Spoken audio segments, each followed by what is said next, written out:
All righty, you guys. Welcome back to another episode of Sports Rants with Abby and friends. Of course, I'm Abby, and I got my two friends here. We got Sean, we got Guy in the house. And you know what I just noticed on the graphic? Couldn't they use they used AJ DeBonza, but you couldn't use another Arizona player. And then we got Kyler Murray news coming up. So before we get started, Guy, I'm assuming you're wearing that due to a certain little occasion coming up, the World Baseball Classic. Let's see what. Oh yeah, Just the Puerto Rico. Puerto Rico. I got Edwin Diaz on the back. I didn't get his Mets jersey when he was there, so I honor him with the country's shirt. But one of my favorite events. I love baseball. I love baseball played at that level. So it's just a match made in heaven for a guy like me.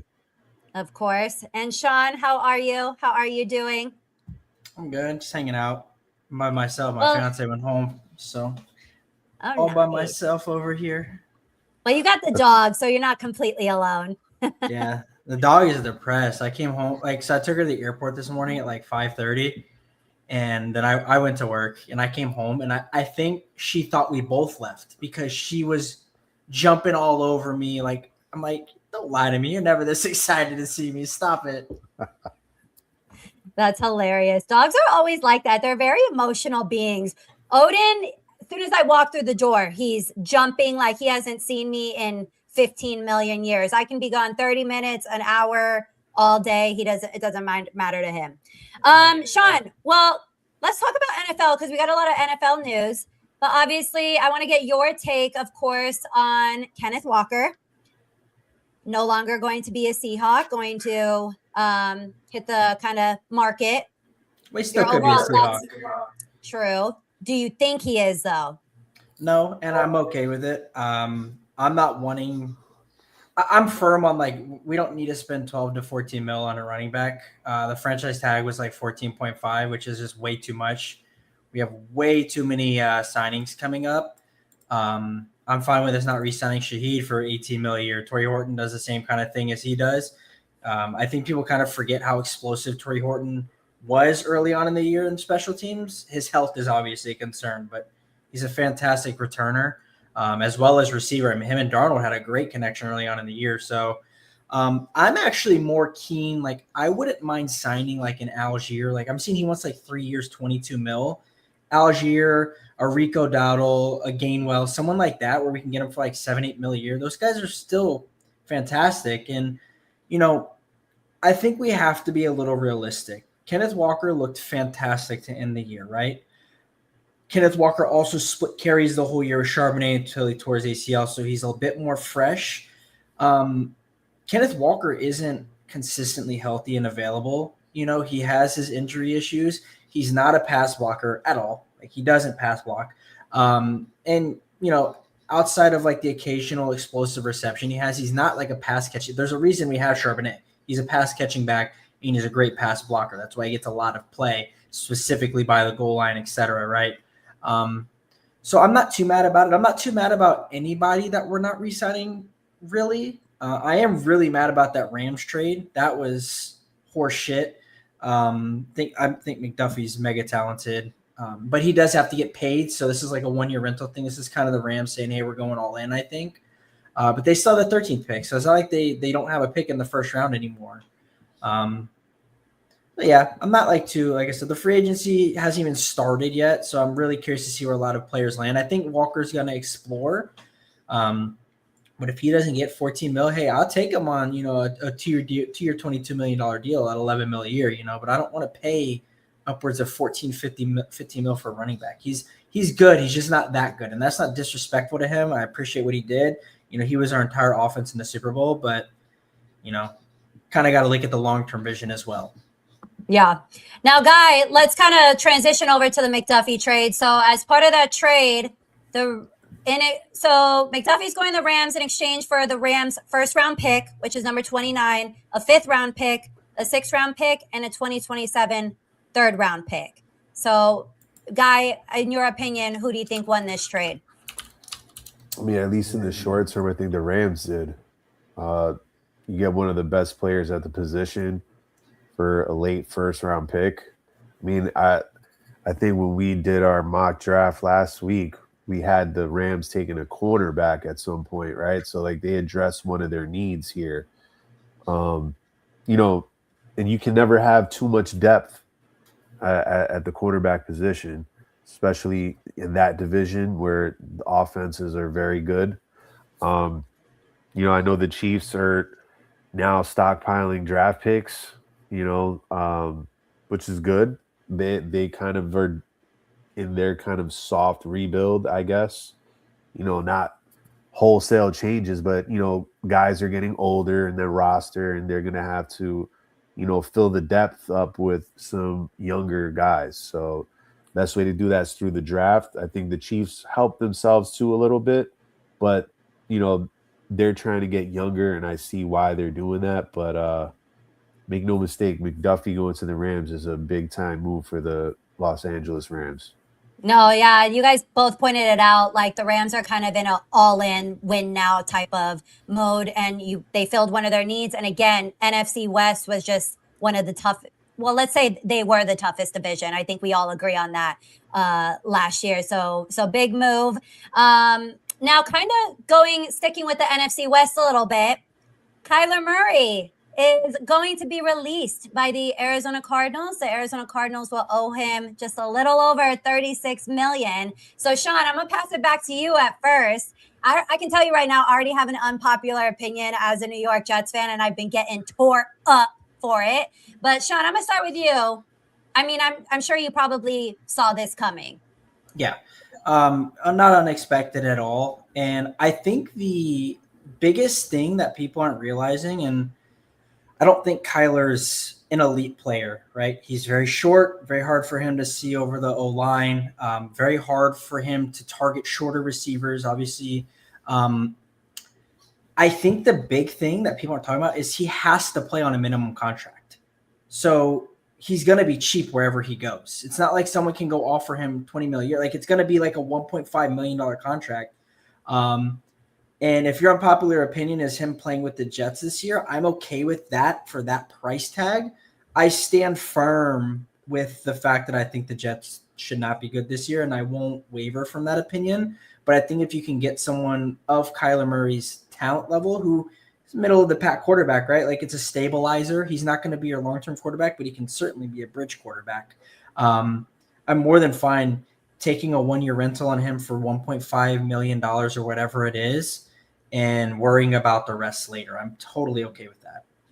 It's funny, Sean. I asked my co-host earlier this weekend. We were supposed to do like a pre-recorded video, and it ended up being live. But I asked him if I said, "Hey, one of my other co-hosts asked me if I wanted the Jets to tank this year," and I asked him what he thought, and he was like with me that no, he didn't want the Jets to tank, and he'd rather them win games. But I obviously saw your point last week, and I kind of explained that to him as well, kind of where your perspective was there.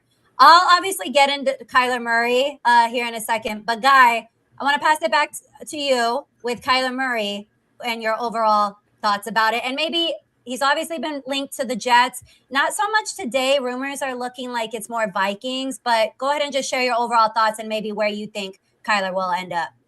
Yeah, I mean, he's getting released for a reason, right? Like it didn't work out in Arizona, and I'm with Sean. He's undersized. He's not really what you go for when you're looking for a quarterback. That's why taller quarterbacks are kind of the norm.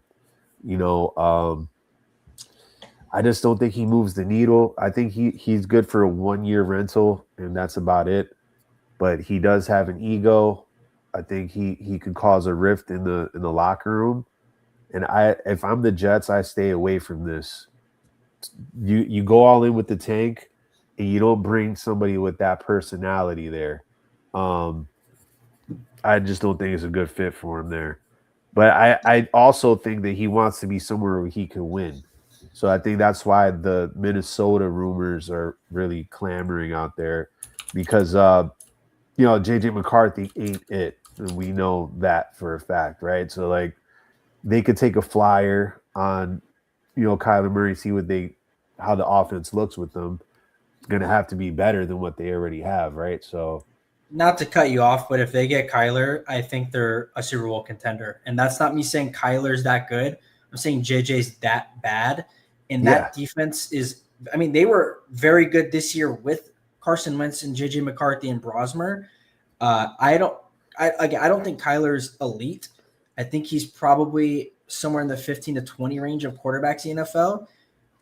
JJ McCarthy's like 37 out of all 40 out of qualified quarterbacks. And that's not an exaggeration. I mean, Kyler can at least throw a deep ball. And if you have Jefferson and Addison with Hawkinson, and granted, they need to figure out their running back, but that's not like a team to look over by any means. And their division is very tough too, but that would be very, very interesting. And I think that's probably best case scenario for Minnesota. And they wouldn't have to pay Kyler again. They wouldn't have to pay him much of anything. So, well, in terms of Kyler being linked to the Jets, I had posted something yesterday, and let me tell you, the New York Jets fans were not happy with it. I'm pretty sure I lost followers, and someone wrote in the comments, I will unfollow you if you keep promoting this slander or something like that. And I was like, you can go ahead, because this is like not going to be the first take or the last take that I will probably say that will get you to disagree with me.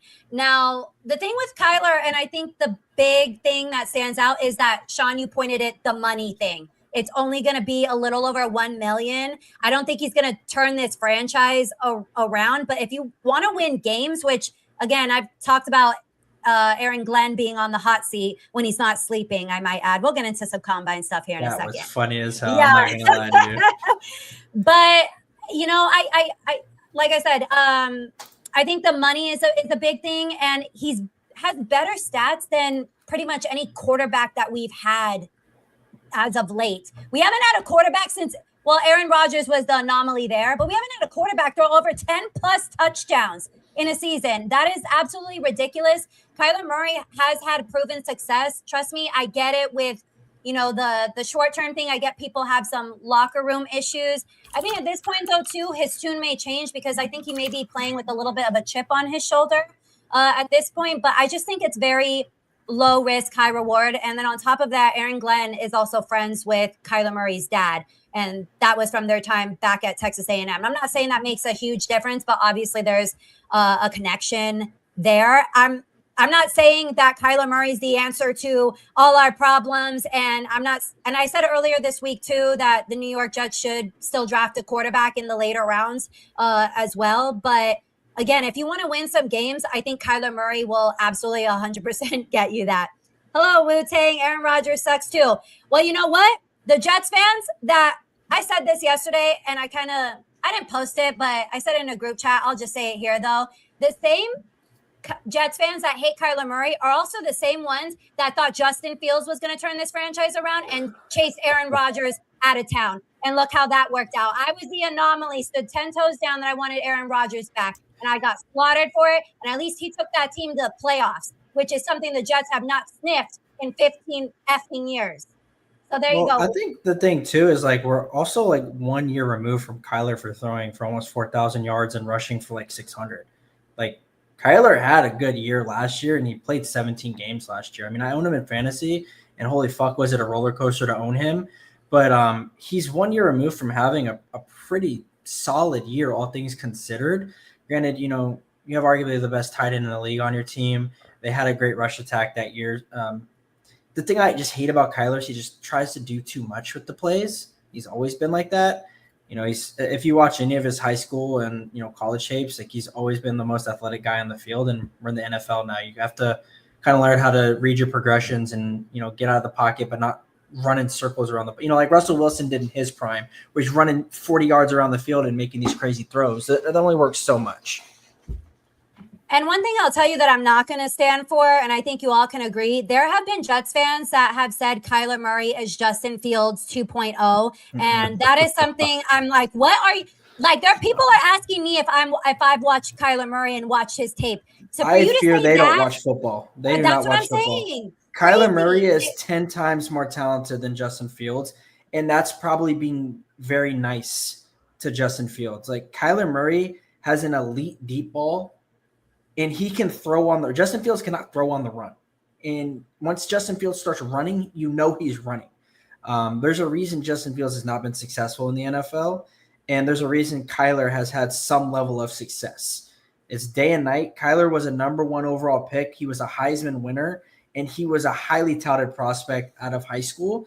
And you can see, if Kyler was like 3 inches taller, I guarantee he'd be an elite quarterback. Guarantee it. But he's not, unfortunately. So, well, all I'm going to say with Justin Fields, it's fucking nuts. That's an insane comment. And all I'm going to say with that is negative 46 net yards. That is a stat we actually saw this year as a New York Jets fan. So I don't want to hear that either. But again, I know Kyler Murray, it ruffled some feathers. We can all agree to disagree, but let's disagree respectfully, people, at the end of the day. Let's be smart. Let's actually, like, again, the Justin Fields 2.0, that's ridiculous. Be so effing for real. Justin Fields has thrown 2019, 2020, 2021, and 2024 has thrown over 20-plus touchdowns. And again, I'm going to emphasize we have not seen a New York Jet do anything close to that in what Justin seems like Fields' forever. best passing year was in 2023. He passed for 2,500 yards. The most passing touchdowns he's thrown is 17, which was in 2022. Kyler's best year is almost 4K.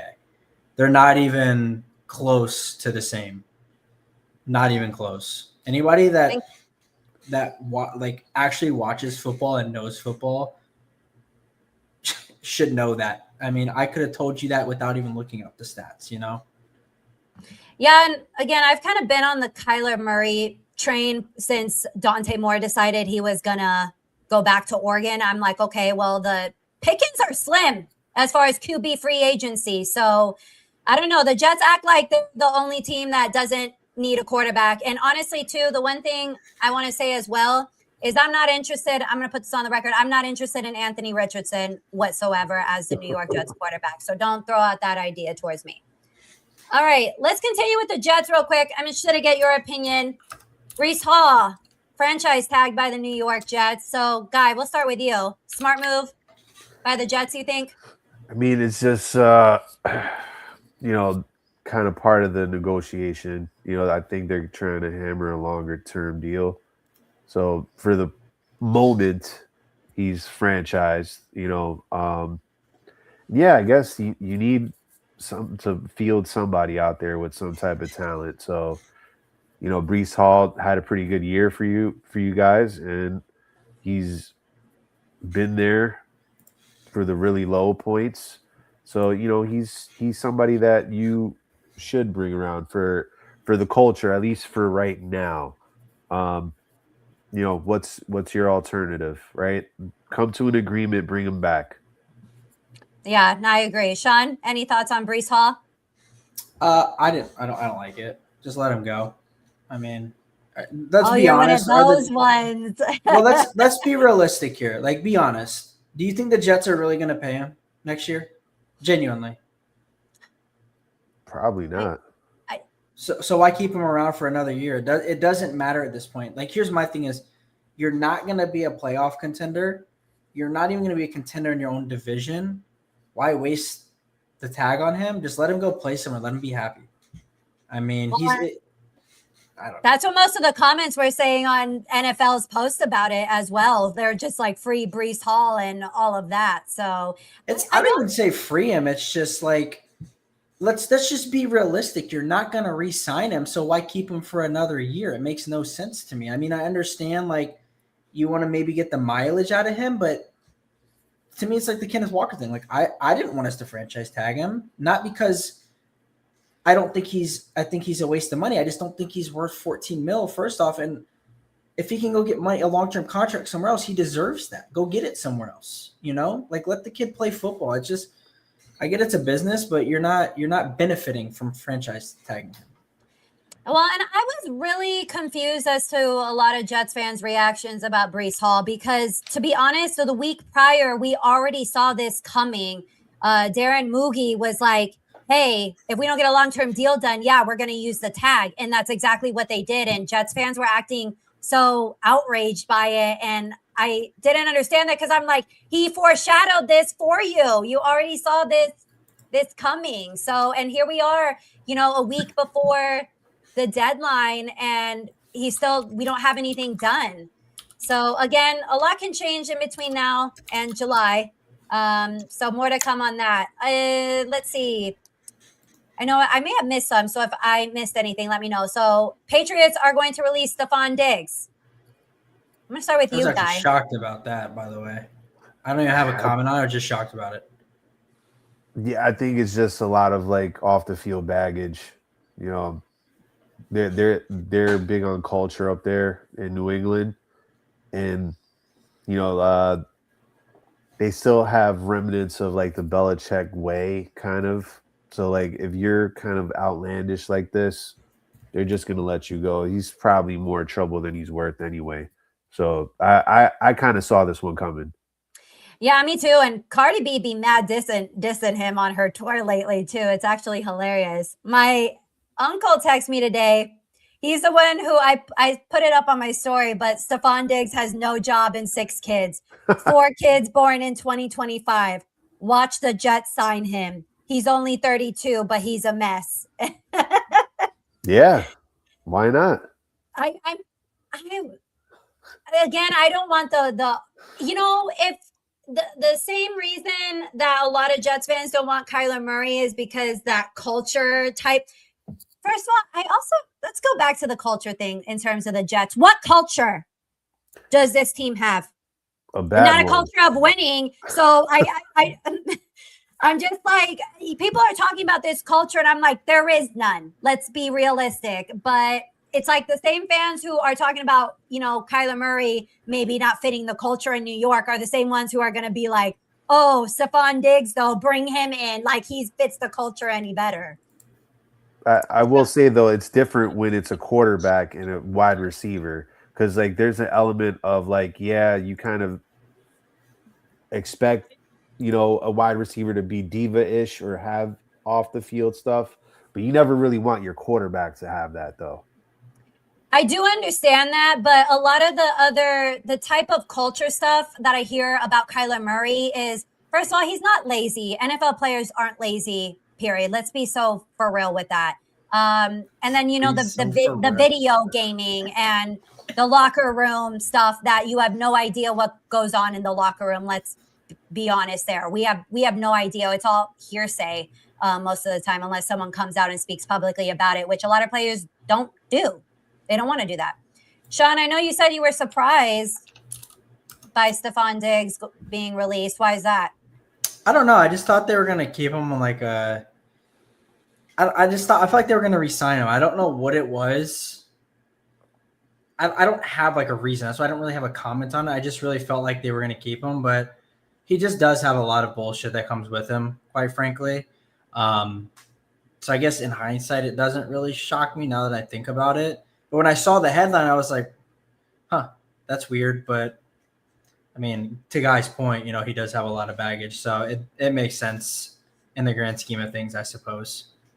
Yeah, and I've seen a lot of Patriots content creators who seem to agree like this is the right move for their franchise. So take their word for it. Apparently they're going after like a big name receiver. Who that's going to be, we'll see, whether it's A.J. Brown or someone else. But that's been the rumors. But I think A.J. Brown would be a difference maker on a team like that. I don't think the Eagles would trade them A.J. Brown. No. I just don't see that happening. All right, let's get into Danny Jones got the transition tag by the Colts. Sean or Guy, any particular thoughts about it? No, I saw that happening. Yeah. Mm-hmm. Yeah, I don't. They're gonna need a quarterback this year to like hold it down for a little bit, whoever that may be. He's another one where I'm just like, you got to be out of your damn mind to pay him as much as he's asking. Like he's asking for like $50 million a year, from what I heard. Like there is no way that they're gonna pay that guy $50 million a year. Even if he wants $40 million a year, like what the fuck? What? Like these guys have 8 games. Now I'll tell you what. I'm gonna go on record. I'm gonna say this now, not to get off of the Daniel Jones news, but I think Malik Willis should get paid. His underlying metrics are ridiculous. He's been an elite talent since he was in college. I watched him play at Liberty. I watched him. I was shocked when he fell. I think I drafted in the 3rd round or 4th round. I was shocked when he fell in the draft. And I was kind of shocked because I think he got drafted by Tennessee. And obviously no one succeeds in Tennessee, right? But if you actually watch the games where he played, like that's someone I'd be okay with giving 30 mil.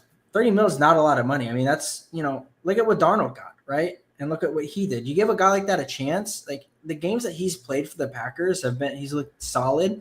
I would like to see like a Miami or like who I really love to see sign him is the Falcons. I think the Falcons would be really fun if they signed like a Malik Willis, but that's like a realistic deal for a player like that. Like that's where the same kind of class that I put Daniel Jones in. There's no fucking way you pay that guy $50 million a year. It's going to be like a robbery. Yeah, I think that's literally ridiculous and way too much. Guy, are you on the same page?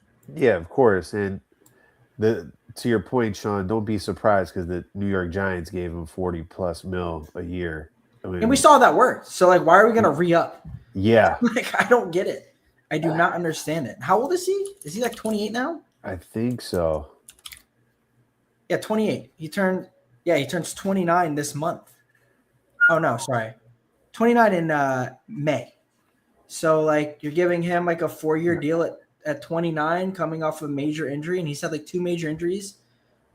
I don't see it. Not a smart investment. No. Agreed.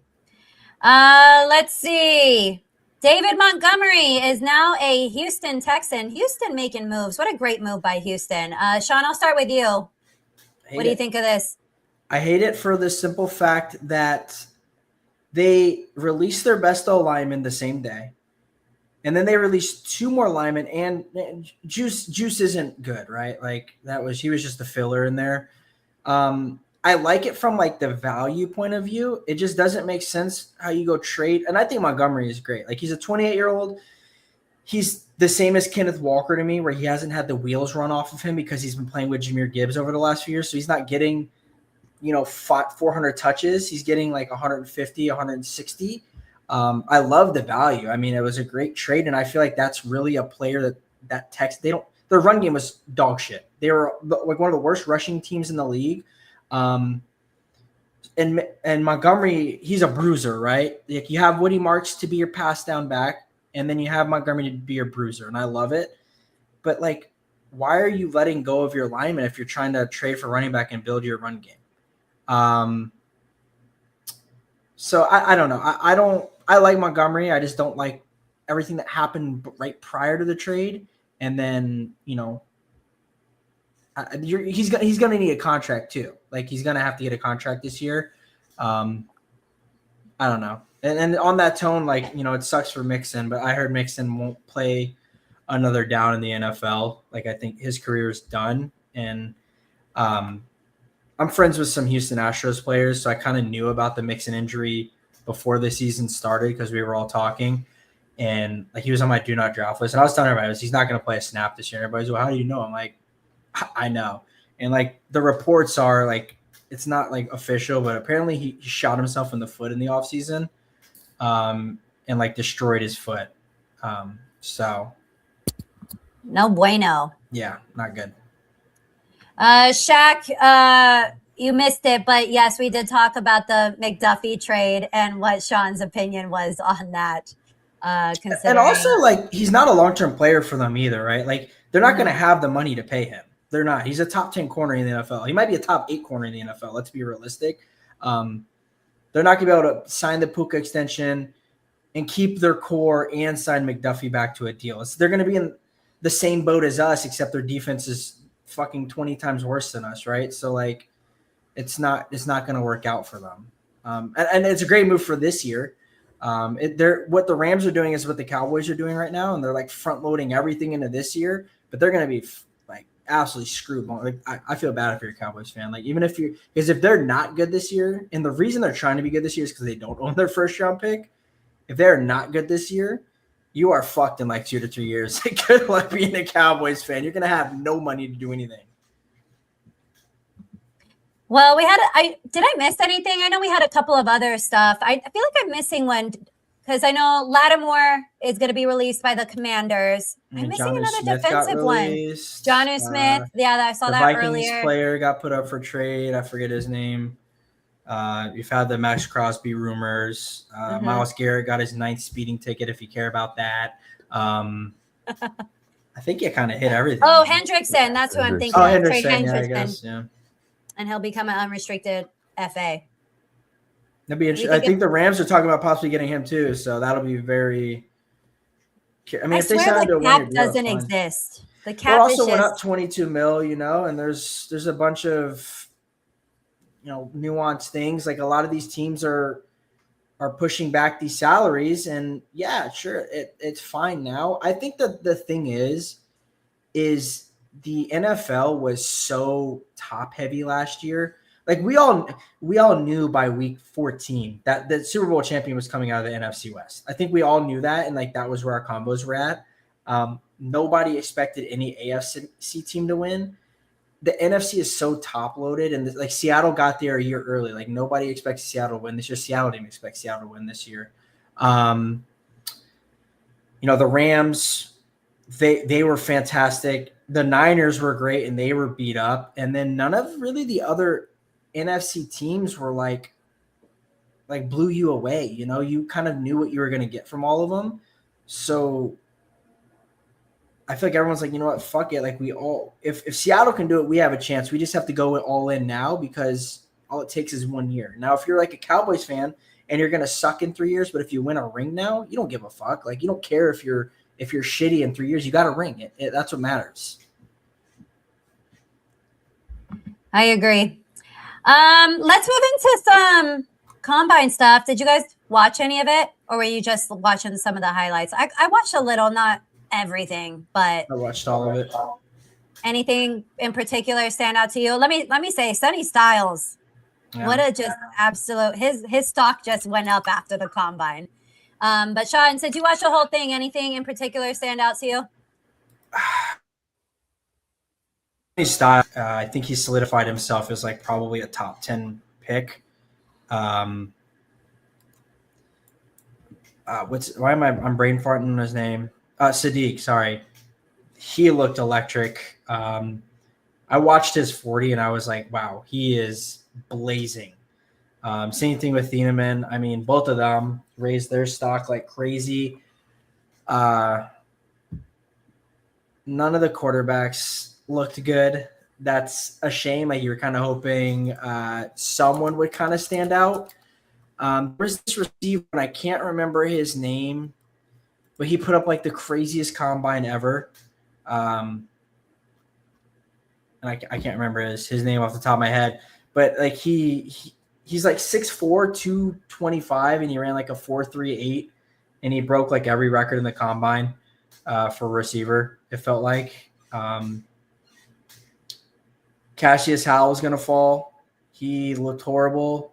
Arvell Reese looked the part. There's just a lot of random like things. Like a lot of these players kind of gave what you expected.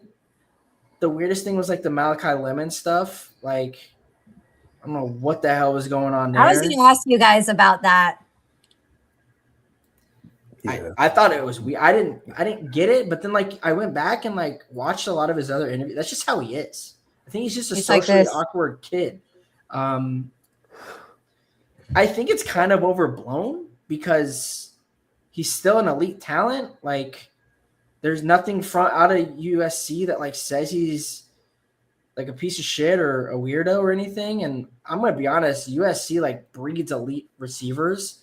I wouldn't be worried about him. It just felt a little odd. I felt like Cardinal Tate's stock dropped a little bit. He was a little slower than people expected. And Jermod McCoy not doing anything and then coming out and he hasn't played football in 14 months.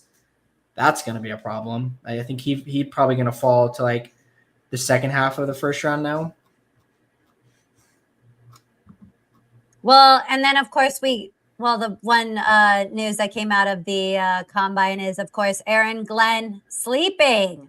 Yeah, that was Guy, crazy. I'm going to ask you, do you think it was – I don't think I've shared my thoughts on this, so I will after Guy. Guy, do you think that was overblown?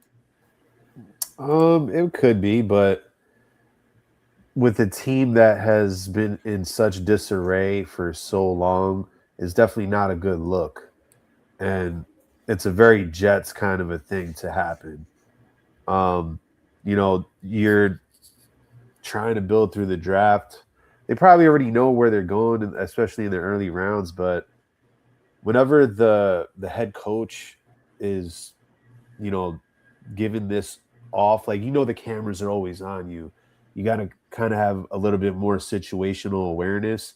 And I think that actually sheds a little bit of a light on maybe of how he runs his team, So like if I'm looking at that, are any other coaches doing that? At least not with the camera being on them. So, if you had a late night the night before, or, you weren't feeling good, maybe, put that out there. But I didn't like the way it looked, and I don't think it bodes well for him in the long term. Now, before I share my thoughts on that, Guy, I want to go back really quickly. Anything in particular stand out to you in the combine at all? Not really. I mean, I would say in the general sense that a lot of these guys are a lot faster than, previous years. There's a lot of speed that's out there. The combine is the combine, like I take it with a grain of salt. Some guys gear up for it. Some guys look good in those combine workouts. Some guys don't, some guys are better in a game situation. So it really depends. But I think we kind of know who's who at this point. This is just to get measurables, and get them on tape and, talk with them and interact with them a little bit more. Yeah, I agree with you. At the combine, in the general sense, it seems like everyone had speed. Just everyone was quick. And then going back to Aaron Glenn as well, I'm glad you kind of said everything I wanted to say. But I'm just tired of being the doormat of the NFL, and we're the head or the butt of all the jokes, and it's embarrassing, and I would like for it to stop. And at the end of the day, it's not a good look. And when your team is in the spotlight right now, because you have not only a top draft pick, but you have 2 first-round picks, the cameras are going to be on you a little more. And I get it. He's a human. We're tired. But I also, on the flip side, is like, you need every single position pretty much. So you better be watching everybody. I'm telling you, everybody. And I get it. He was awake for Arbel Reese and some of the other top-notch players. I get it. They probably know a little bit what direction that they're going to go. But it's just a bad look at the end of the day. And I'm just so sick of all the jokes. And it took off. He was made a meme. It just went 0 to 100 really quickly. And like I said, when your team hasn't been in playoffs in 15 years, you have to realize that the spotlight is going to be on you a lot. The one thing I do want to say is I was very happy with some of the players from Arizona football. Trayden Stukes had a very good combine. He was one of the top speeds as far as like the 40 and whatnot. So just wanted to shout out the Arizona Wildcats there. Speaking of the Arizona Wildcats, before we move on to college basketball really quickly, did we cover everything football? Obviously, free agency will start here on the 11th, if I am correct. But I think we got everything. Yeah, I think that's everything. I think so. Go All Duke. right. This guy said go Duke. Wrong channel, buddy. We're all... Wah, wah, wah. Well, I don't want to speak on Duke. No shade to them. But let me ask, did you guys follow any college? We're getting to the end of college basketball, moving into conference championships. And obviously March Madness is around the corner. So, Sean, you were watching the Arizona game, weren't you? I think you've converted me into a Wildcat. I watch every game now. Like, I'm an Oregon fan, and we suck donkey cock. So I'm like, you know what? I'm an Arizona Wildcats fan now. I watch like every game since I've been on the podcast, and I'm in the group chat getting invested with you at this point, messaging what the hell's going on. They are a fun team to watch. That's not me speaking bias. It's just everybody who says that they're a fun team to watch. I think Koa Pete being back really made a huge difference. And I'll just get my little rant out of the way. Shout out to the Arizona Wildcats, Big 12 regular season champs, second year in the conference. And Harrison, I'm going to tell you right now, Duke can be number one, but the Big 12 is the toughest conference over the ACC. Big 12 on top of everybody. That the amount of teams from the Big 12 that are going to head into the tournament is going to be insane. But very happy with, of course, the Arizona Wildcats right now. Second year in the Big 12, winning it all. Fun season, special team. And I'm just hoping that this is the year. I'm hoping this is the year. Oh, Harrison. Well, I'm curious. Let me ask you guys. I was in whatever the Monday podcast was talking to those. I was in the chat, messing with them. Who do y'all think is the best prospect in this college class? Like unbiased opinion, taking a step back, who's the best? And then who do you think on the flip side is the most NBA ready prospect? I got to think about this one because there's a lot. Because to me, it's super straightforward. And I'm not trying to, stroke Harrison's ego. I think Cameron Boozer is the best prospect. He really reminds me of Tatum. I'm not saying he's Tatum at all, but his numbers, the way he rebounds, his passing ability, the way he shoots, it's everything. I've been watching more Duke, and we'll get into it in a little bit. I don't think Duke or Arizona are the best team in college basketball. But Cameron Boozer is just really impressed me, and it's not anything. He's consistently good every game, and he bangs the paint. He shoots the three. He can hit from midi. It's just crazy. I think DeBanza's going to be has the highest ceiling, but I definitely think Boozer is anyone that he's going to fall to three. And I think if you're picking at three, you're licking your chops. Yeah. Guy, let's pass it off to you first. I don't know if you want to share yours and then I'll go back to mine. Yeah, no, I actually agree with Sean. I think Cam Boozer is the most NBA ready. And, he comes from pedigree. His father was another good Duke player. So, he grew up in the NBA, so to speak. So he knows what it takes to make it to the next level. And I think mentally he'll be prepared. And,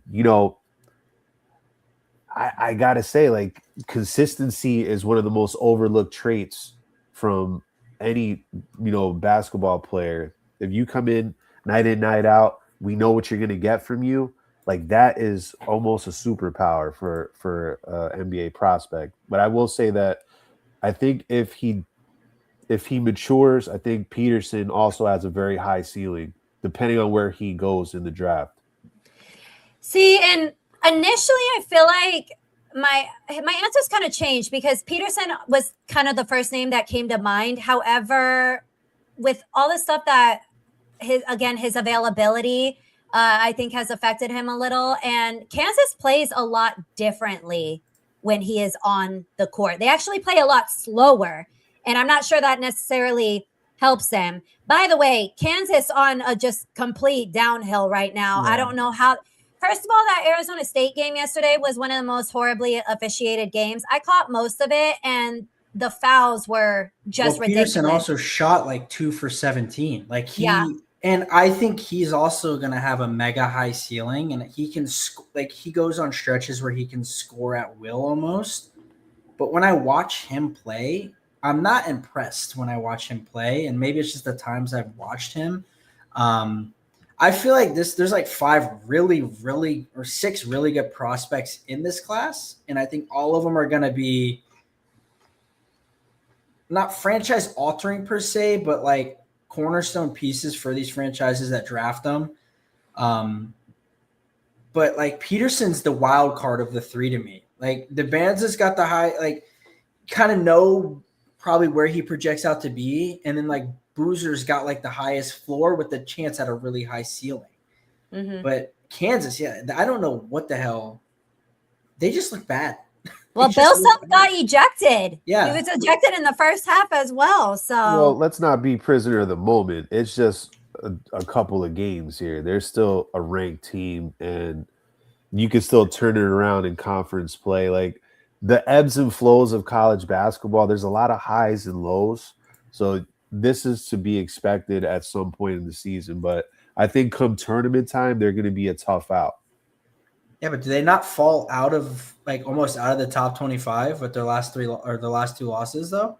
I think Like, they're around 24, 25. yeah, like you lose to Cincy by almost 20. You beat Houston by 13. You lose to Arizona by 13, and then you lose to Arizona State by 10. That's like, I'm not saying they're a bad team, but they are imploding at the wrong time. Like this could have been something that happened early on in the season. They just don't look like they play team basketball. I think that's my problem with them. That's just my observation. I'm not a professional at like, basketball by any means, but when I watch them, I'm like, it just feels like when Peterson's on the court, they run entirely through him. Like there's not floor spacing. There's not cutting to the basket. There's no motion around the court. It's just, let's get him the ball and hopefully he can score. No, and I agree with you, but Guy, at the same time, I know, again, I do think Kansas, they're very well coached. I do think they'll get it together before the tournament. But when you go into conference tournaments and whatnot, I mean, the Big 12 is not easy whatsoever. I can see Kansas losing pretty early there too. I don't see them making the Big 12 championship game. But not that it matters in terms of the long run.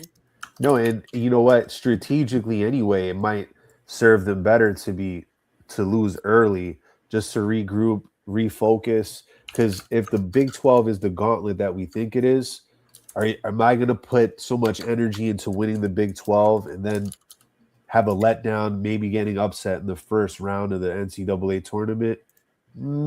If we happen to win the Big 12 from a Kansas perspective, great.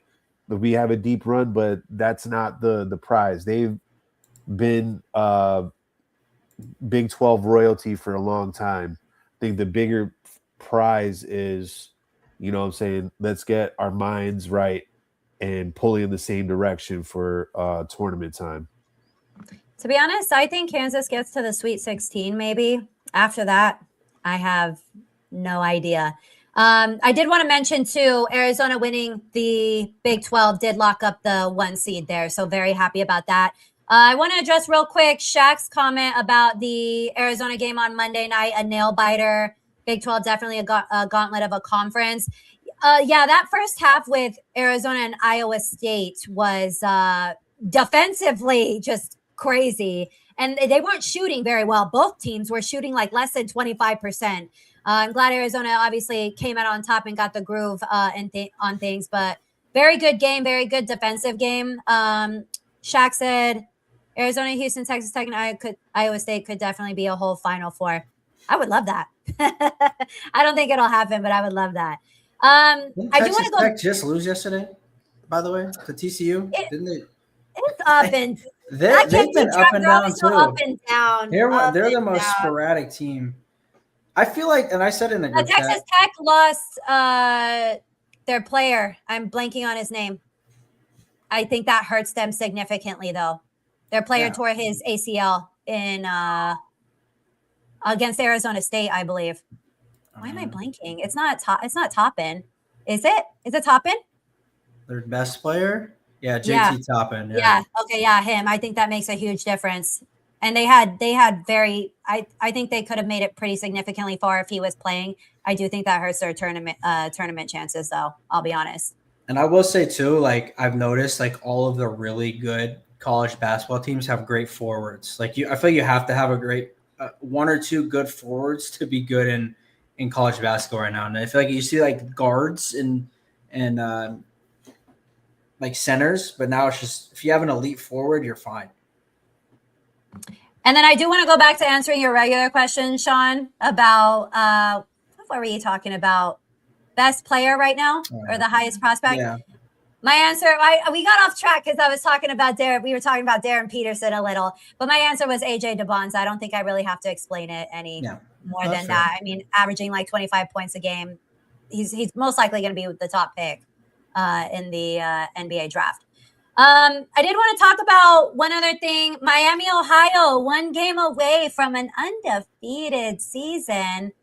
I think I know they don't play in necessarily such a tough conference, but I do want to point out that is a very good accomplishment for someone to do. I don't think we've seen it. Sean, I think you pointed out last episode that hasn't been done in quite a few years. Yeah. And here's the thing too.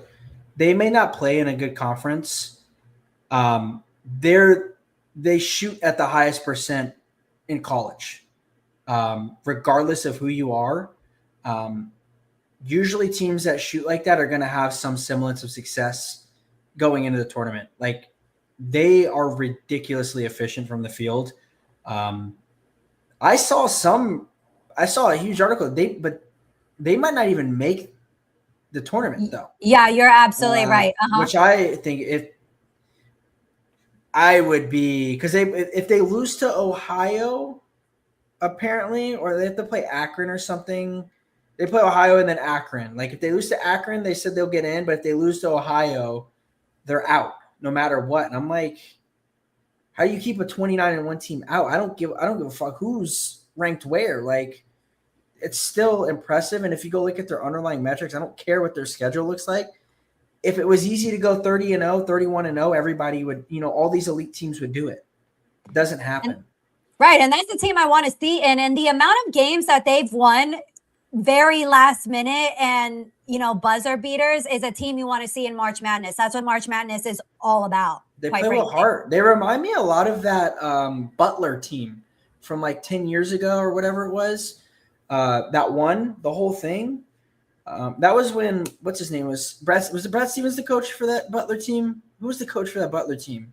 I think it was. Yeah, that's who this team reminds me of. They just play to the whistle.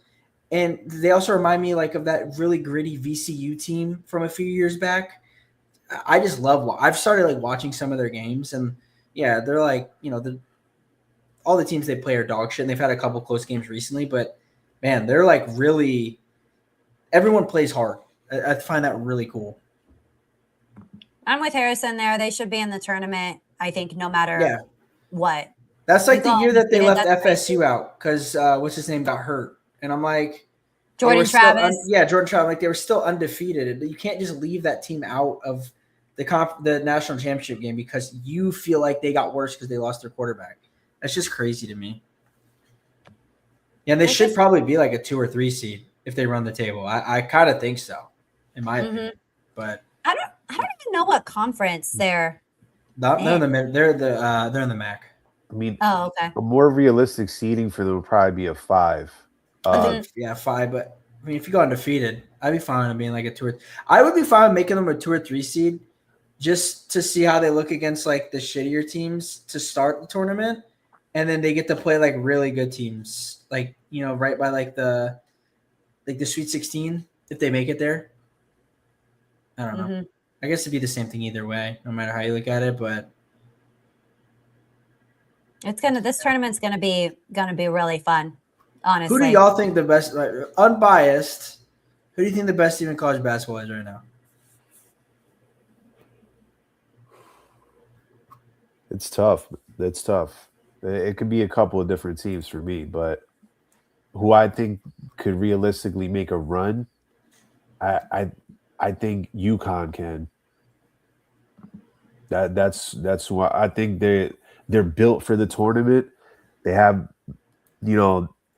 regular season Big East tournament is what it is, but something different happens when that the brights are the lightest, or the lights are the brightest, and they're going to be a tough out. And are they going to win the tournament? Who knows? But I think they're definitely a Final Four team.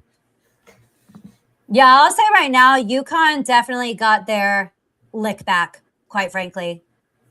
So I don't think they go back to back though. Or I don't think, they're not go back to back, but I don't think they're going to win the tournament. Sorry. I forgot Florida won last year. Sean, I don't think Florida's the best team in the nation. I think Florida's the best team in the nation. I don't think Florida's the best team though. I think they are so good. I've watched like their last 3 games. Their bigs are on another level. I mean, in Xavier Lee is so good. That team, I think that Arizona is like the funnest team for me to watch. But when I watched Florida, I'm like, I feel like this is a team that could beat like lower level NBA teams. That's how cohesive they look as a team. It is crazy to watch them. And I know that's like a crazy thing to say. And obviously, you know, I was like saying Alabama when they were rated in college football could have won and beat an NFL team. It's not going to probably happen, but man, like the last like 5 or 6 games they've played, I've just been blown away. I don't know. It's hard not for me to be biased, but I feel like I'm still going to say Arizona. I just think that roster is way too good. They got but one of the best. No, I have reasons. First of all of their starters are averaging like over double digit points a game. They got one of the best rebounders in NCAA men's basketball. Correct. They got enough depth on their bench now that Aristotle is back. So not only do you got Delhi, you got Aristotle and you got Awaka coming in off the bench. When Koa P is healthy, which he looked very healthy the other day, they look unstoppable. And there's nothing that is beating that resume that they have absolutely stacked up.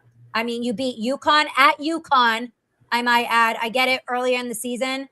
And you go into Houston, I might add, and you beat Houston there as well. So I don't know. I feel like this has to be the year with Arizona. I really do. Now, my other answer is if I'm really looking at it, I will always say Duke. Duke just recruits well. What's actually crazy is Duke recruited Cameron Williams. I think he's from Arizona. He actually he goes to my high school. So a small Catholic high school in Phoenix. And I was hoping you graduate. I'm not telling you that. Next year?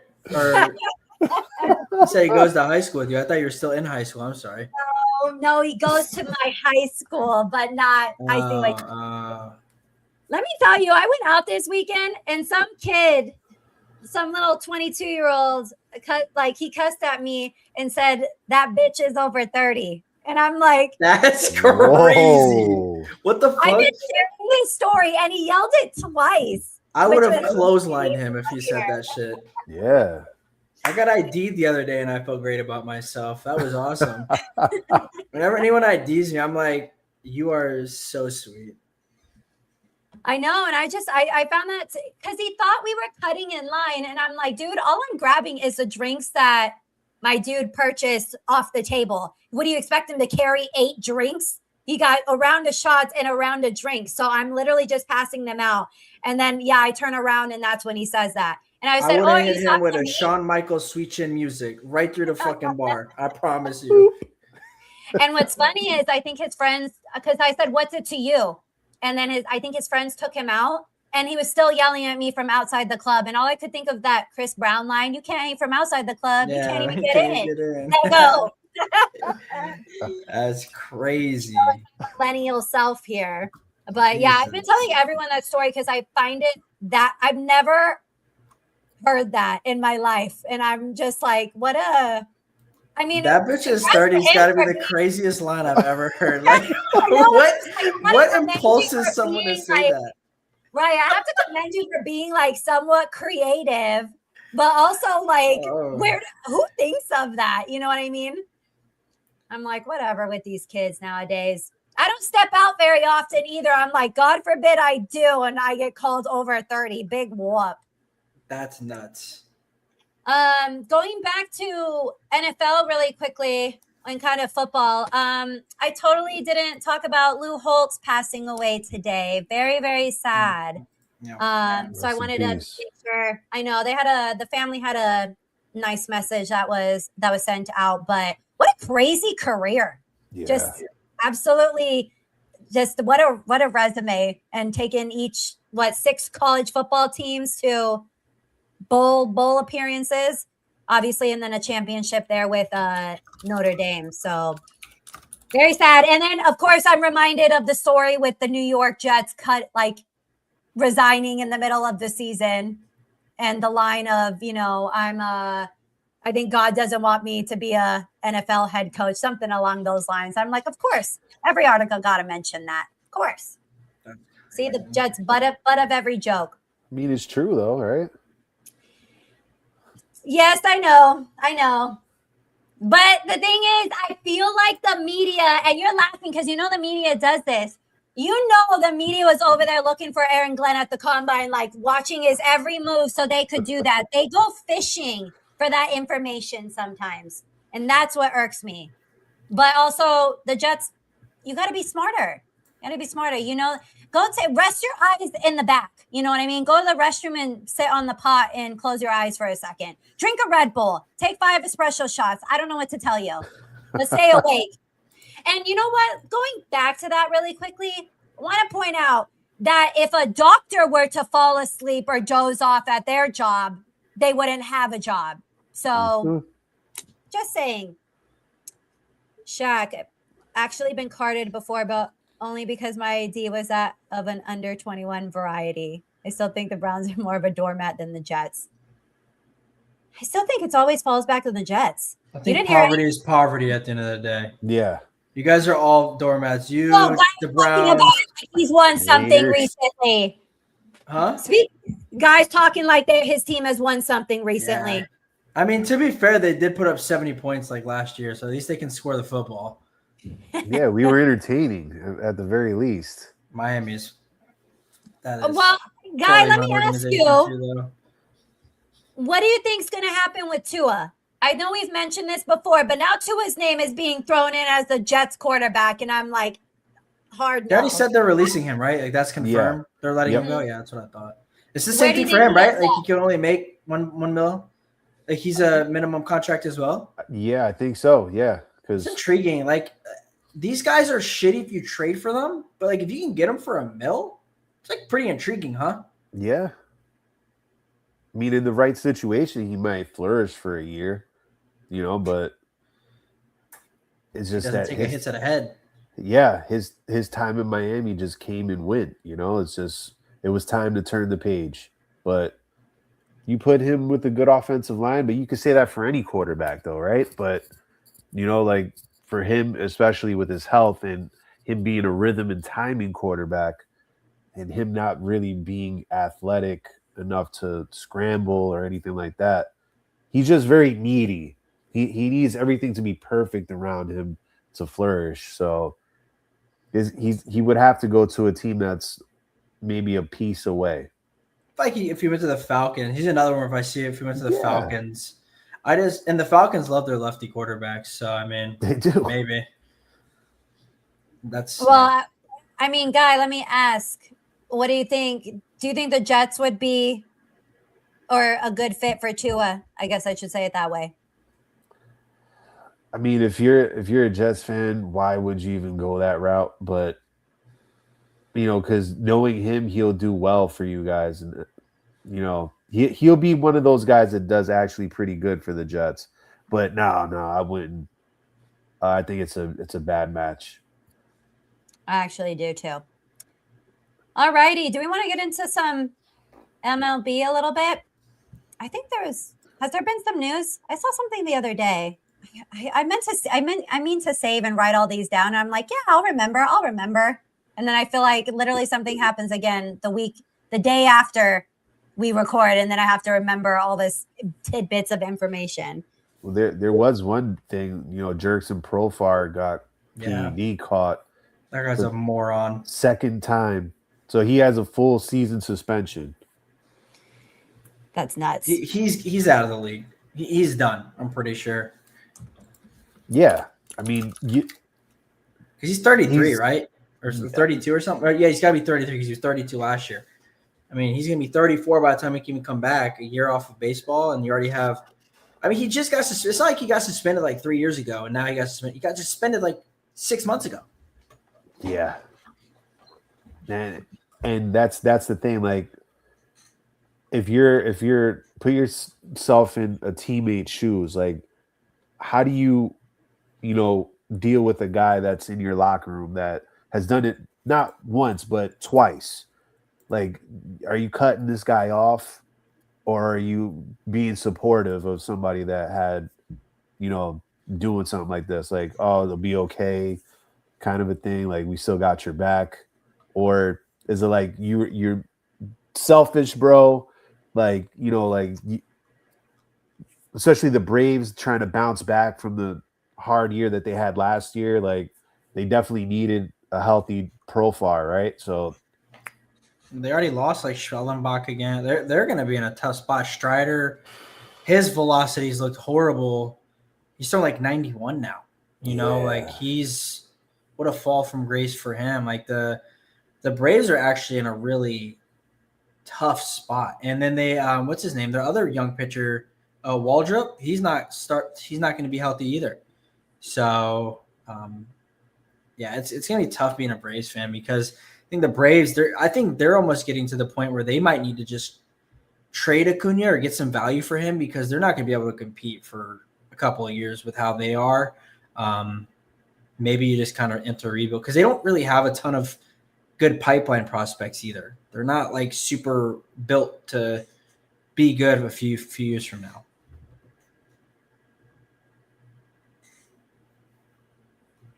yeah, I agree with that. Well, yeah. It's been pretty, I feel like it's still been pretty quiet in terms of like the Hunter MLB Green stuff. stuff I feel like today, it got too. hot for a little. I must have missed it.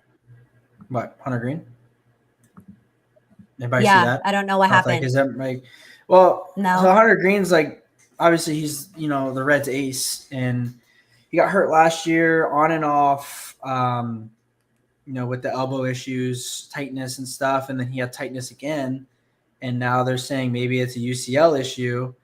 Well, just like Pablo Lopez, the same kind of injuries he was having last year could just be Tommy John's, and you lose Pablo Lopez and Hunter Green, that's two more aces out of the league. It's, I find it to be like we go through spurts where like we have these elite aces and everyone's healthy, and then like a year later, like 10 aces get hurt.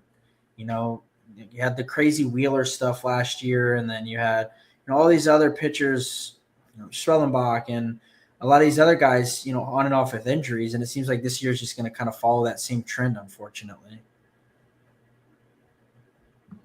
It's funny. The memes, speaking of Kyler Murray going back to baseball, have been outrageous, I might add. Someone wrote, he's a Dodger. Jesus.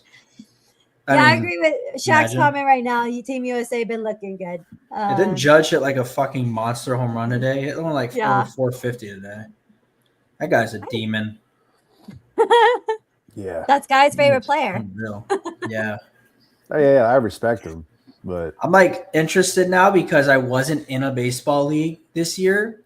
And then I got invited to one last week. So I'm like, fuck, I'm so far behind. I'm like paying attention to everything. So like I'm like sitting here scrolling through like the list on ESPN of all the prospects, favoriting them, adding them to my like list of people to watch. I think I was going to play in a league this year. So I kind of like was less invested than maybe I should have been. But now that I'm going to be in one, I'm like, oh, fuck, now I got to go pay attention to everything. And it's a points league. I played in like categories leagues the last couple of years. So like points league is a whole different beast. There's no way I could do that. Honestly, I'd be it's not as bad as you. Everyone thinks it's so bad. It's not. You can set your lineup ahead of time, and then all you have to pay attention to is the pitchers. Really, like you know. And this league, I don't like it. It's a little weird. You get 15 starts a week from pitchers, so you can like play 14, and then on Sunday you can start as many as you want. So you can go over the 15 as long as you fudge with it to at most you're at 14 by Saturday. But I don't know. I just haven't played in a points league in a while. But I think basketball is actually more annoying to play in, like those leagues are than baseball. 100%. Frankly. What's up, Corn Doggy? Why is basketball like worse? Because I don't know anyone who does baseball or like literally until this podcast, I don't know anyone that does baseball or basketball either. Really? I do like all fantasy, but basketball is more annoying because you like baseball, unless you have like a catcher or like a platoon hitter, which you're not really trying to draft.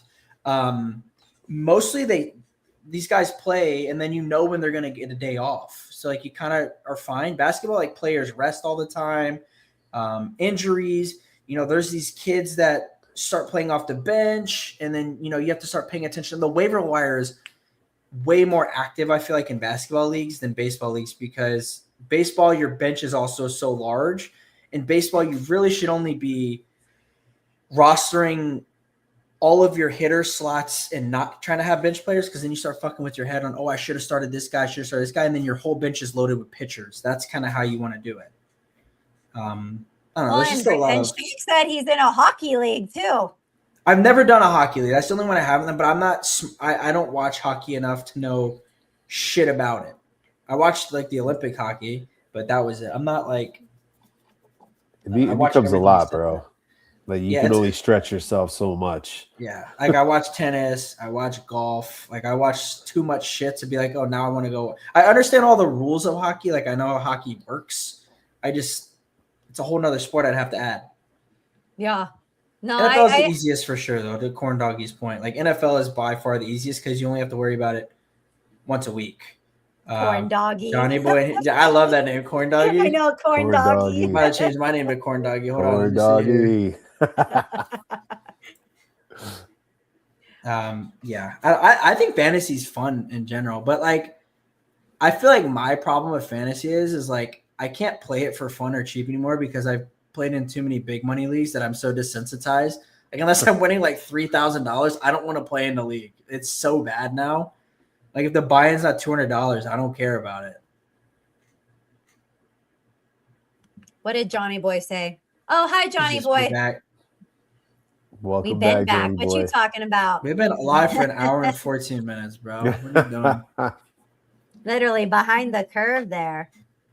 But well, it looks like for the World Baseball Classic, looks like U.S. won't be playing until Friday, and they're going to be in Houston, Texas. But I didn't realize there was a game in Puerto Rico, Guy. Yep, the first round of pool play, Group A. Yeah, so you got Tokyo, Puerto Rico, Miami, Houston. Oh, he's watching Love is Blind. I just watched that before this, Johnny Boy. So just tell him to fast forward to the weddings. Hurry up. Just get it over it. That's what we want to know. We want to know the answers.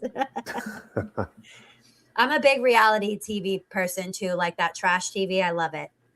I don't watch TV. I hate TV. You just watch like literally sports. Sean, you probably watch sports all day long. And YouTube. Yeah, I'm like on YouTube. And then if I'm not on there, like I'm on Reddit or studying like charts for like analytics and stuff. You guys, I'm very analytical when it comes to stuff. So like I'll spend hours just going down the rabbit hole. Or conspiracies. I love conspiracies too. Don't even get me started on that shit. Don't get me started. I go down. One day I was up to I was up at 7 a.m. and like my fiance's alarm went off and I'm like, oh fuck, it's 7 a.m. I was like, I gotta go to sleep. It is not good. I listen to a lot of stuff. I'm a podcast person. So that's why when people see my music, it's because I'm listening to a bunch of stuff. A lot of it is sports related, but some of it's not. And a lot of it's like Jet stuff, but then I just have like overall NFL stuff. That has to be so miserable, huh? The Jet stuff. It's been exciting lately when they're doing stuff like the Brees Hall stuff. Guy, you're chanting over there as if your team is in any better spot, boo-boo. I mean, we kind of are a little bit, but stop it. No quarterback. You're gonna have no quarterback. Yeah, I've been watching home improvement stuff too, Shaq, but I just bought a house, so I have to watch that shit. Just watch YouTube. Go on. I swear to God, listen. This is a true real life story. Okay, this is the craziest shit. So we bought the house, right? I'm not handy at all. I'm literally the further. Like I'm sports, all that shit. Like I'm athletic. I can do all that. Anything handy, I'm a moron, right? So I bought it. I didn't have a drill. I bought a drill. I bought a fucking lawnmower. It's still in the box in the garage. Like I haven't even opened that. So I'm upstairs. We got these. So our room is like facing the sun when it rises. So I was like, we need fucking blackout curtains. So I fucking drill these blackout curtains into the wall, like the things. I put the little thing on, and I put the blackout curtains on there. So they're a little heavier than normal curtains. So I go to like open the thing. The whole fucking thing rips out of the wall. Keep in mind, this was like 3 days after we bought the house. I didn't put wall anchors in. I didn't know what the fuck a wall anchor was. So our whole wall is just ripped out. I'm like, oh, I was so mad. I wasn't mad like that kind of mad. I was just like embarrassed. I was like, this is fucking crazy. So I called up my friend and I'm like, hey, Mike, like, I need you to come over. I'm going to put shit out where I want it and you can just hang it all for me. And I gave him like $100. I'm like, just do it for me. I'm that kind of guy. I'm like, I'm not fucking my house. I just bought this thing. I'm not fucking it up being here for a month. Like it looked like a domestic violence case in here from me hanging shit on the wall. It's crazy. Like these things back here, those are done with magnets. So I just put a magnet on the wall. I'm like, oh, this is great. It is so bad. Johnny Boy talking about they didn't know if that dude said yes. Johnny Boy, watch the reunion spoiler and you might change your opinion on that couple there. You guys don't watch Love is Blind or any? Well, Sean don't watch TV. No. Guy, do you watch anything? No. Like, do you have a show you're watching? Not really. I watch mainly sports and YouTube videos. I'll tell you Like, what show I do like. YouTube? Guy, do you like that show ESPN? I love that show. Yes. I'm like, no, I'm watching.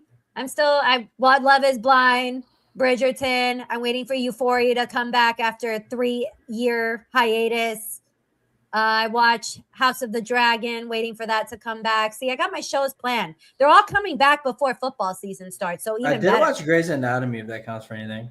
All like 15 seasons of that. There's like 20 plus now, 20, so you're whatever behind. it was. You watched the good seasons, though. That's all that matters. R.I.P. to Eric Dane, by the way. I don't know if I said that last week, Oh, but yeah. What do they call him? Big Juicy or whatever his name is. What's his name?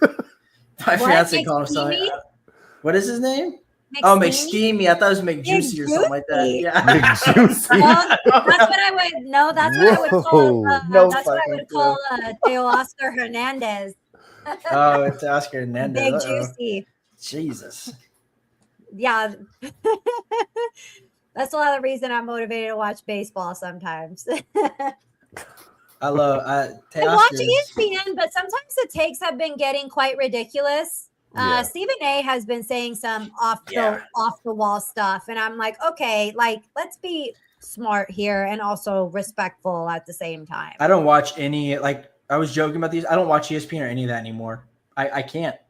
It's just so tilting to me. I'd rather watch and Pat McAfee's off the wall, but I'd rather watch his show because at least he's an NFL player and he has insight and stuff. Or like I watch like the podcasts and stuff like that, or like YouTube. Like I'll watch YouTube podcasts and stuff. Like I just feel like ESPN has become so political. It's disgusting at this point. And honestly, Stephen A doesn't know what the fuck he's talking about half the time. The guy doesn't even know what he's talking. I'm like, how did you get hired, dude? He's just there for the personality and this to get people feeling some type of way with what he says. Just reaction-based stuff, hot takes. And he's a baiter. Yeah. He's a rage baiter. See, and I think yesterday when I posted some Kyler Murray stuff, I think people thought I was rage baiting. And I'm like, no, this is my actual opinion. I'm not saying this for likes or to draw attention. I literally think this. And sorry, I go against the grain on things. I'm not just one that's not a people pleaser, So I don't know what you want me to say. Sorry, I have a mind of my own. I don't know. We already talked about that, Johnny. We already talked about Tua. They don't want him. Johnny Boy, we have to see if Johnny Boy, do you want Kyler Murray though? Oh yeah, actually, Johnny. Yeah, I'm curious to see what he says about that. Here. I love everyone watching their shows. The Office, a classic. I'm more of a Parks and Recreation person, but I'm not going to get into that argument now because I do think Parks and Rec is better than The Office. But I digress. You know what show I watched a little bit of? That's good. That show with that guy that had no neck and he was married to that Filipino girl, No Neck Tony or whatever his name is. I did watch that show a little bit. You know what I'm talking about? I know y'all know what I'm talking about.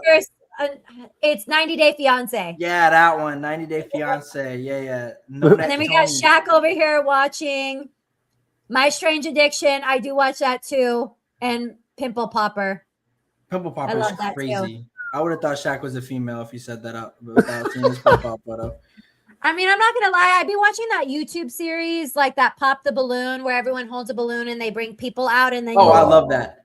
And then they pop as soon as they get out, and I'm like, I would be the way. I would just leave. I don't want to hear anything. You know what's so funny, and I know he's been controversial. It was like the Drewski shit where he's sitting, and like they bring the people in, and he's like, "Get him the fuck out." Those are so funny to me. Like the guy walks up and he goes, "My name's Certified Turtle." I'm like, what is going on? Like, where do you find these people at? By the way, speaking of Drewski, he will never be invited to do the NFL honors ever again. Absolutely not. That actually made me so effing mad because, I get it, JSN wasn't there, but I'm like, dude, this is not the time and place to joke because this is a big deal for a lot of people. And it makes a difference when you're trying to get like a contract extension and those type of things. So, yeah. I did not like that. He's definitely not going to be invited back. Big Ed, Big Ed. That's what his name is. Yeah, Johnny would be cheap though. He would be cheap. 1.5 mil is what it would cost. And understand that he's a bridge. Yes, I would be game. Our QB room is straight hot basura. At least Johnny Boy's kind of on my page too. I think we all agree with that though. I think we all are like on the same page with that. With Kyler Murray, no, Guy wasn't. Oh God, I thought Guy said for 1.5 he was fine with it. I mean, like for the money, it's good, but I don't think the fit is right. I think if you're gonna suck, just suck. Yeah, I think that's the thing Guy and I do agree on the most is like just I understand where you're coming from, Abby. Like you guys have sucked for so long, you don't want to suck another year, but like I just really feel like just suck this year. Suck as hard as you let me stop. Just be bad. I was gonna go down a rabbit hole. The things are going to be bad anyways. I don't need to wish that they're going to be bad because they have so many holes. You're not going to get every single hole filled. Yeah, but you don't want to be like the Giants, though, where you win more games than you should, and now you're fucked out of a draft pick. That's also like let me ask you this, right? The Giants are still going to get a good draft pick, though. But I'm saying like this year they could have picked first overall, and here's the thing: this is the difference to me, right? Obviously, if you guys have the number 1 overall pick next year, you're going to take a quarterback, right? But let's say like I'm a Giants fan, right? Or you're a Giants fan. And you could have had the number 1 overall pick, but you have your franchise quarterback. Now what you can do is leverage that and trade out of that pick and get more assets. That's the point. You're throwing away the value of a pick. And if the Giants had the 1 overall pick and they could have got 2 extra firsts and like a future first out of it, which they easily could have, that's where I have an issue. It's like those are unnecessary wins. Now, how mad would you be if instead of being 2-15, you're 5-12, and now instead of picking at 1, and let's say Arch Manning looks elite all year. Let's say, you pick at 2 and Jeremiah Smith's been an elite wide receiver all year, and that's a player you could have had. Now instead you got to fall to like 5 or 6, and now you're picking at 5 or 6 and losing out on those top 5 players. That feels a lot worse. And you guys are – my thing is not to disrespect the Jets organization. You're not known for drafting well, right? So, like, to have, like, surefire picks of value – and nothing's a surefire pick, right? But, like, the more solidified pick, I just feel like it's silly to throw that away. I wouldn't – I mean, the 2022 draft's the kind of anomaly there with the Jets because they did draft very well. They got Sauce – not saying they're Jets players anymore, but that included Sauce, Garrett, Brees, and then obviously Jermaine Johnson, who just went to the Titans. Of course, I know what you're saying, but you're also, again, you're ignoring the fact that this team has been unwatchable since past October for X amount of years.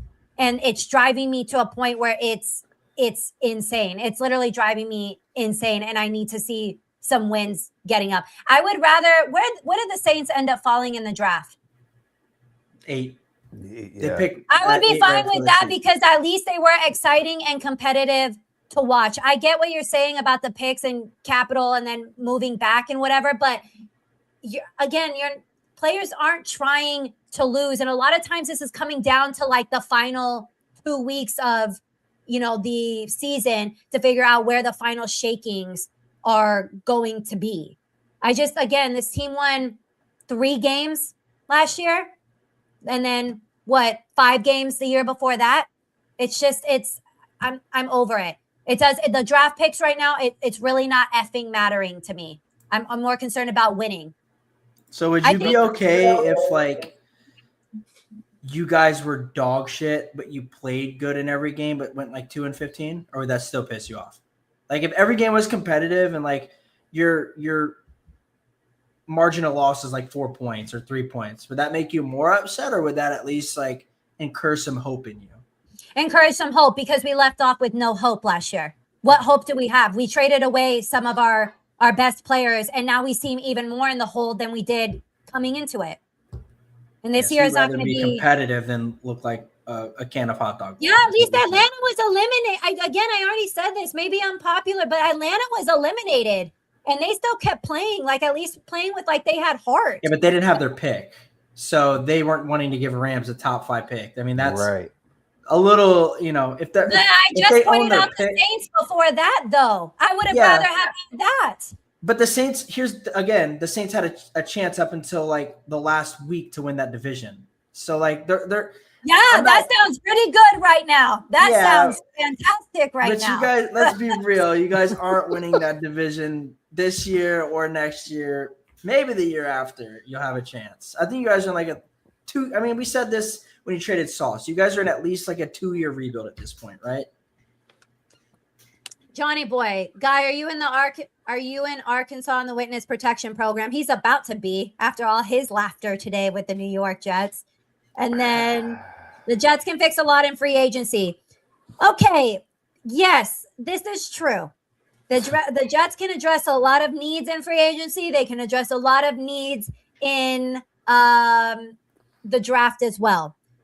The problem is, when it comes to the season, you're going to have to imagine that everyone's healthy for 18 whole weeks. And the chances of that happening are slim to none, especially with the luck of this team.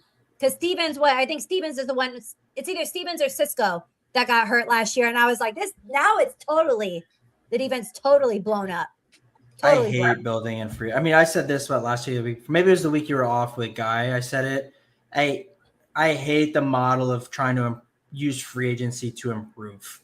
You blow so much cap space. Yeah. And this isn't me saying this because I'm a Seattle fan, but look at what Seattle's done over the last 5 years. They've built through the draft, right? The Rams, kind of similar. They have had a couple free agency signings, obviously, but I feel like when you build through the draft, you give yourself, one, a long-term stability on contracts, and 2, you don't want to rely on free agents, and now you can't you looked okay this year, but now you can't re-sign your draft picks that look a little bit better, or it's better to get the hit in the draft, and obviously this is an ideal world, right? And then bless you, and then sign in free agency the holes you may be missing. Not we have all of these holes, let's just go address this all in free agency. I think that's not a good way to.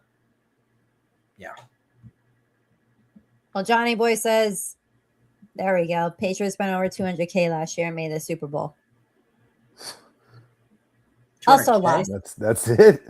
They got dog walked first off in the Super Bowl, and the only reason they made the Super Bowl is because they got blessed in the playoffs. I will stand by it. And what did I say? I said the Patriots are going to open up as 10.5 win team. I said exactly that. What did they open up as? 10.5 wins. They're not going to win more than 8 games this year. I guarantee it.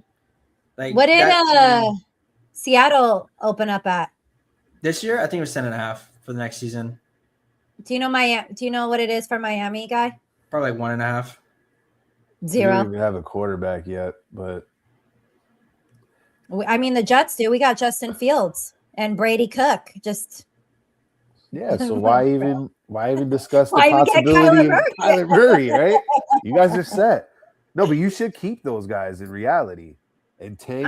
Justin Fields is not going to be on this roster. Just put No. him out there. No, that 30, the worst 30K. Worst thing the Jets did was, again, not drafting a quarterback last year, but then handing the keys literally over to Justin Fields without giving him any sort of competition and paying him $30 million on top of that. Guaranteed $30 million. He's not going to be on this roster. Brilliant. Johnny. The Jets are at a lot of 5.5, people by for that. the way, if any of you cared. I'm curious. Miami. Let me see Miami. Just for Guy. Wow, 2.5. this is that's the 2025 season. 4.5. That is so bad. Hey, I'm not mad at that though. No, I mean if they get rid of it. Now, I don't know if I said it last week or the week before.